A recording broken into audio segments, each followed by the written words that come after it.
Picking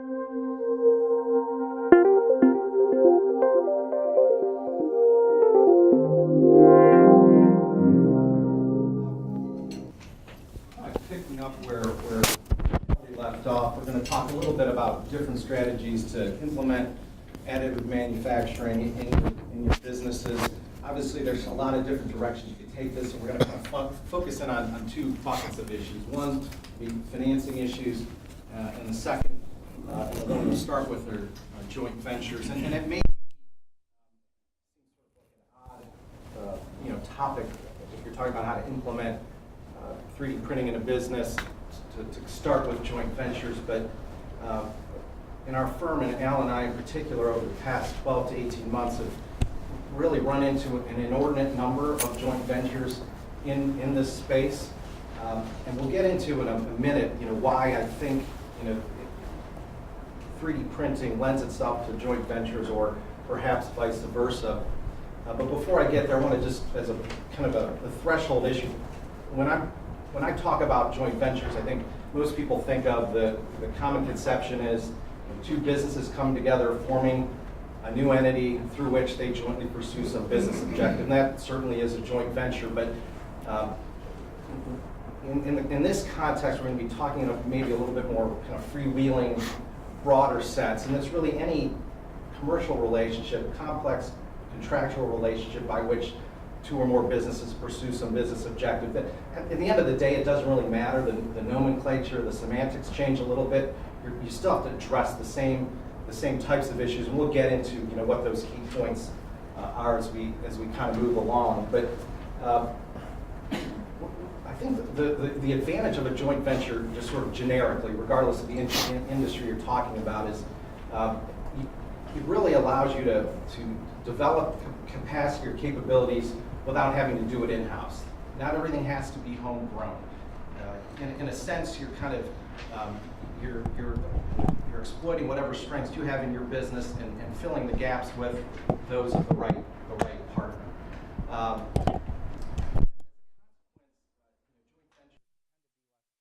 Intensive, which is certainly one advantage, and in a way, you're using your strengths as the currency by which you come to gain the benefit of someone else's capabilities. The other advantage certainly is speed, and as we kind of, the theme that sort of was kind of woven through what Kelly was talking about is this stuff is changing incredibly quickly. If you're not moving quickly, you may be left behind. Certainly there's an advantage to getting that head start, not having to develop that capability in-house, and taking advantage of maybe the head start the right partner can provide you. The other sort of, Kelly being a businessman, he sees opportunities.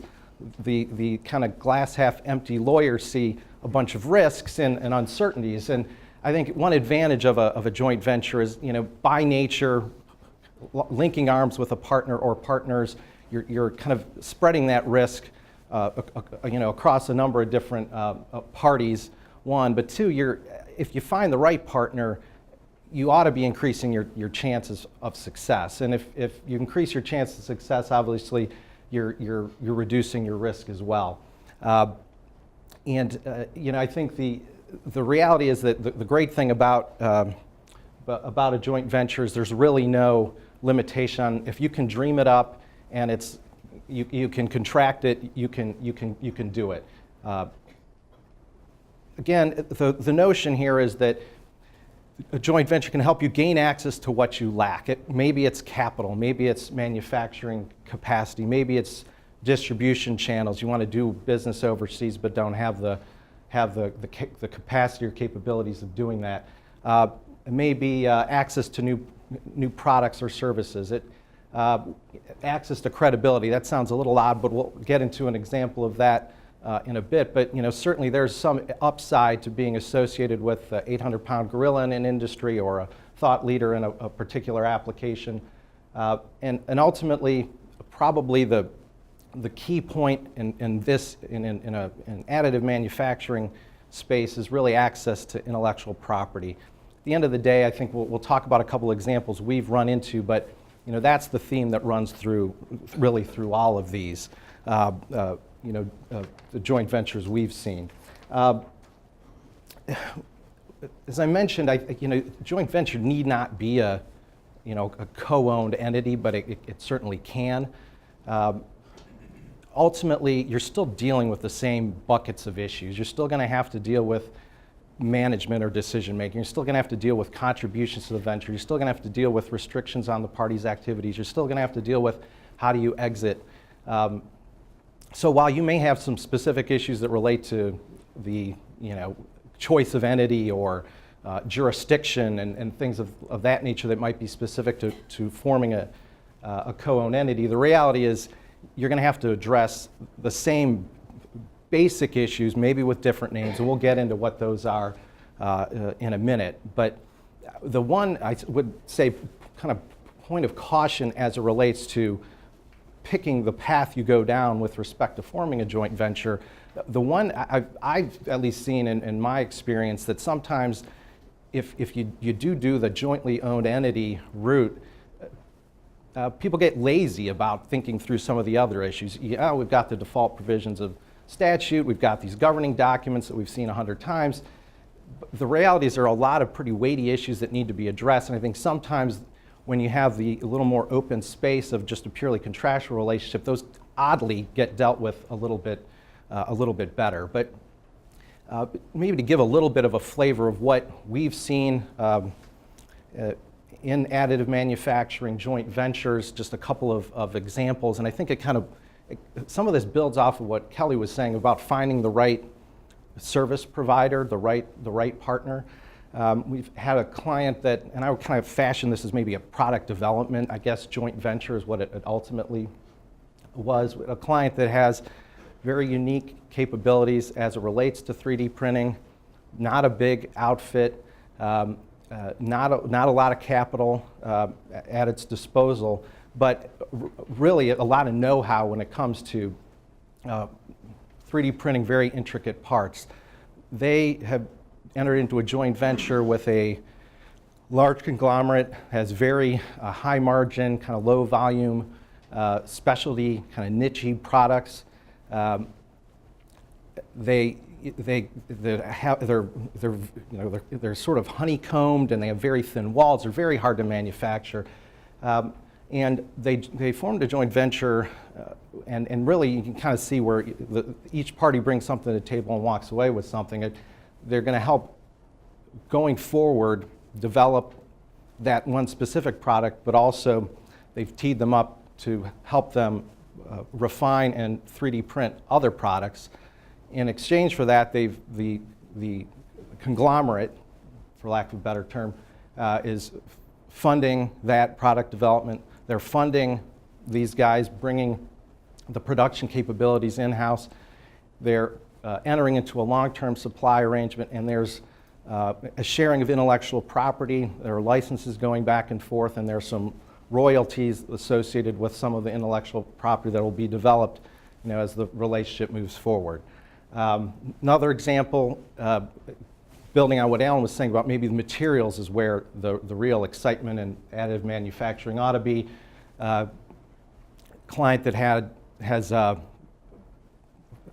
pretty unique skill set in materials development, joined forces with a materials company. They're going to essentially be sort of a captive they bring to the table their own proprietary materials, but they also have an ability to help that manufacturer refine some of their materials for the additive manufacturing industry. These guys don't have the ability to manufacture this stuff in-house, don't have the distribution channels that the materials company make, but they've developed a joint venture by which they're going to kind of jointly share in the upside of those materials they're bringing to the table, and then any additional materials they may develop. And then sort of to my point of the credibility issue, we had another client that did a joint venture with a university. Without going into all the gory details, I mean, obviously there's a real upside to being able to say, from a technical perspective, we're linking arms with this, it with a lot of, an engineering institution. It it gives them, I think, a real cachet in their, with respect to their business. So it sounds great, simple, right? Just go out and form a joint venture, find the right partner, and it's a piece of cake. And obviously it isn't that easy, otherwise everyone would be doing it. One clear key is finding the right partner, and that's much easier said than done. And I think also the thing I consistently see is there's a lack of due diligence that tends to be done in connection with these relationships, at least with respect to other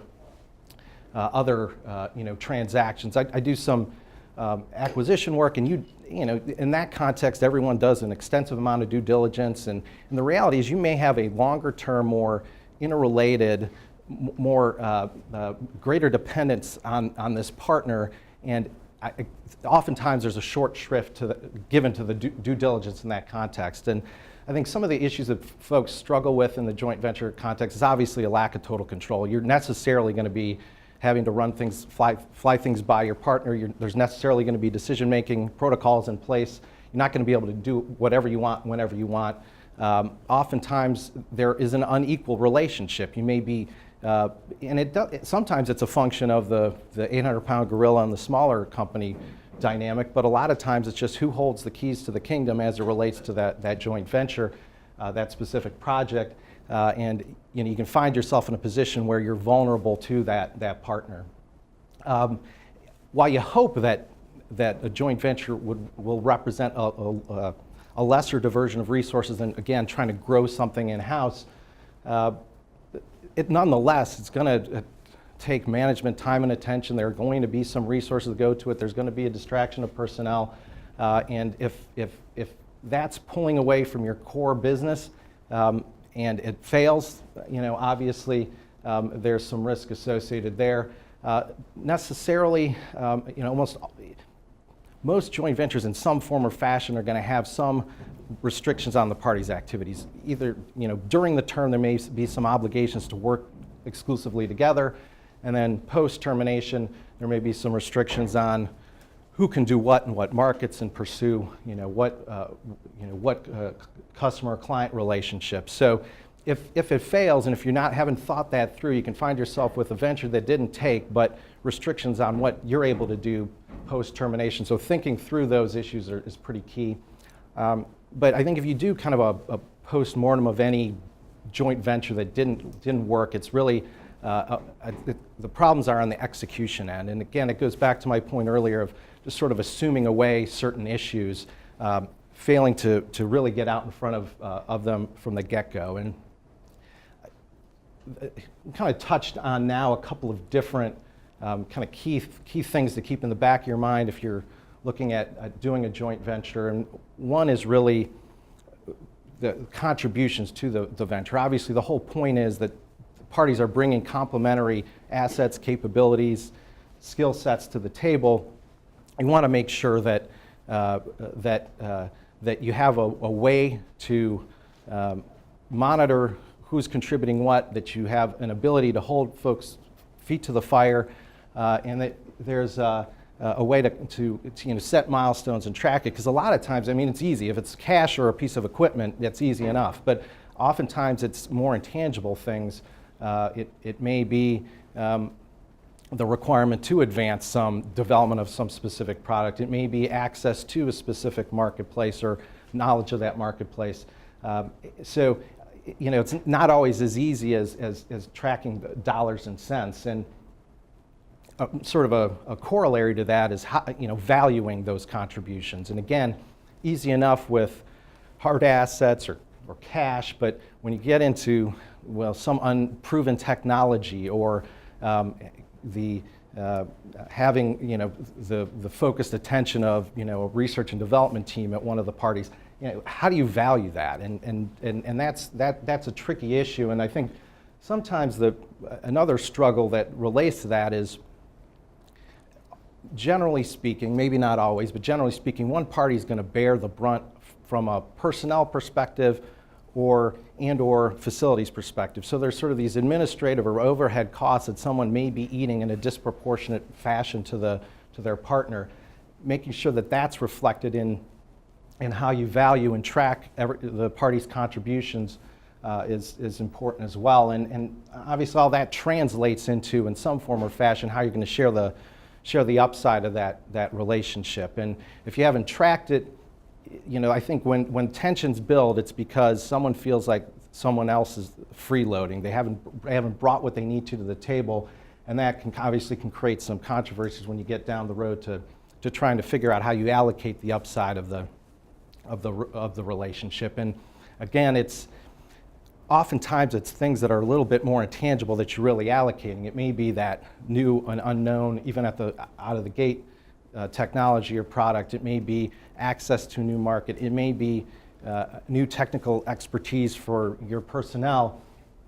So you have to think, and I think in terms that are pretty broad as far as what is it that we need to think about as who's walking away with what. And so, going back to some of the examples we use, there may be in a materials context, is it someone has an exclusive right to sell the material for some period of time in a particular industry? Is it royalties with respect to the new technology? Is it access to personnel at the other and expertise that the other party brings to the table? And we'll talk a little bit about intellectual property issues, so I won't go into this in any real great detail, but obviously it's sort of a hot button in 3D printing.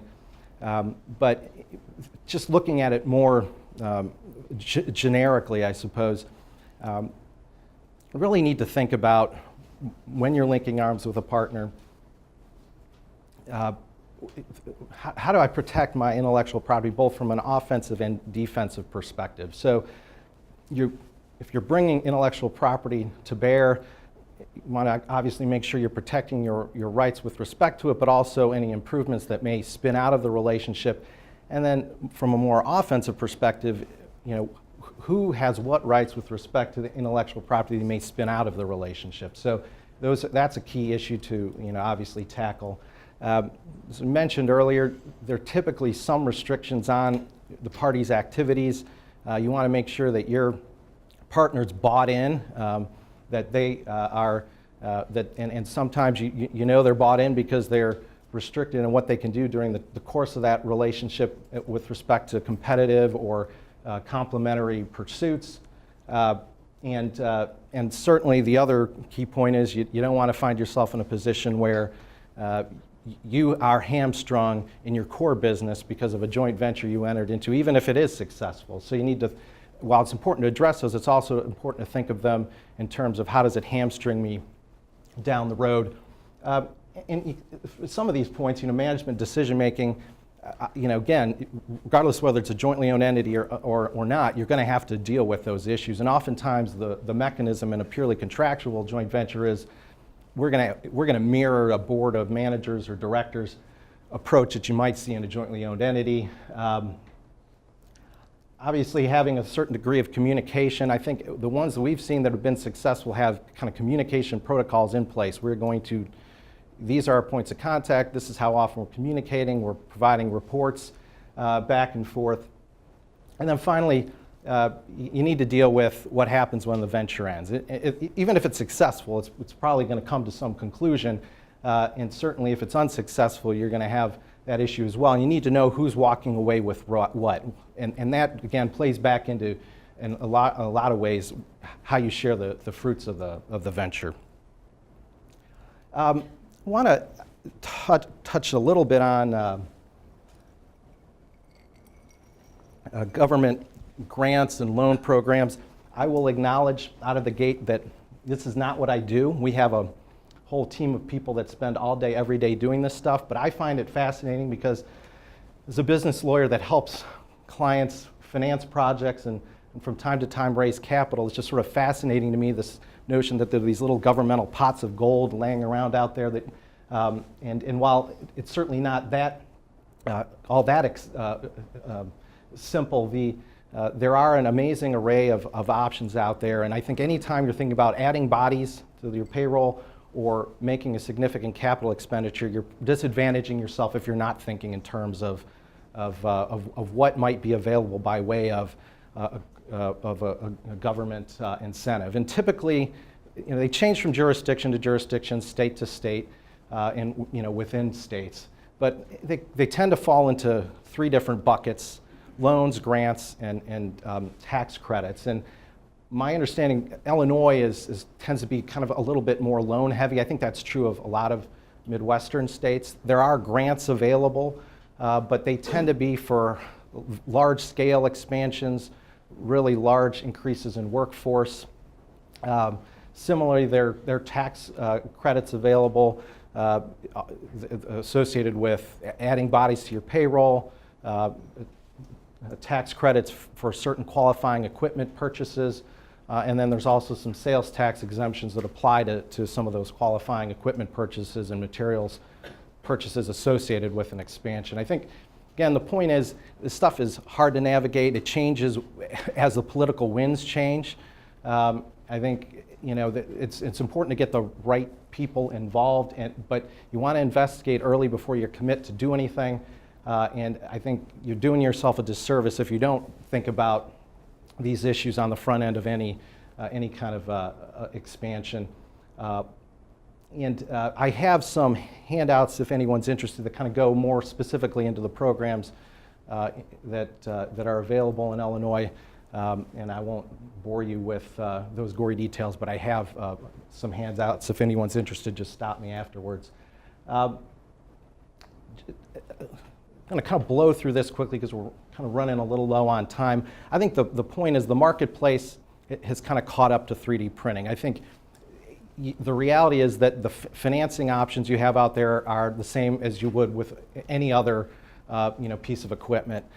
I think almost all, if not all, of the equipment manufacturers themselves have their own financing programs, either through an affiliate or some captive outfit. And I was sort of curious, so I went and did some poking around on the internet. And it's not only are sort of the equipment leasing and finance companies kind of on board, but it was amazing to me how many of them 3D printing equipment was sort of front and center. So I think the point here really is when we've seen problems, it's been usually because we're pulled in a little too late. I think there's value to provide. It's when you're still playing lenders off each other and you're still at the term sheet or commitment letter stage where there's still some ability to bite back on some of the terms that may be a little bit less front and center, some of the buyout terms, some of the fees that are passed through. So again, sort of a self-serving statement, but I think it's much more helpful to get a lawyer involved sooner rather than later. And then finally, I want to touch quickly on mezz financing. Certainly isn't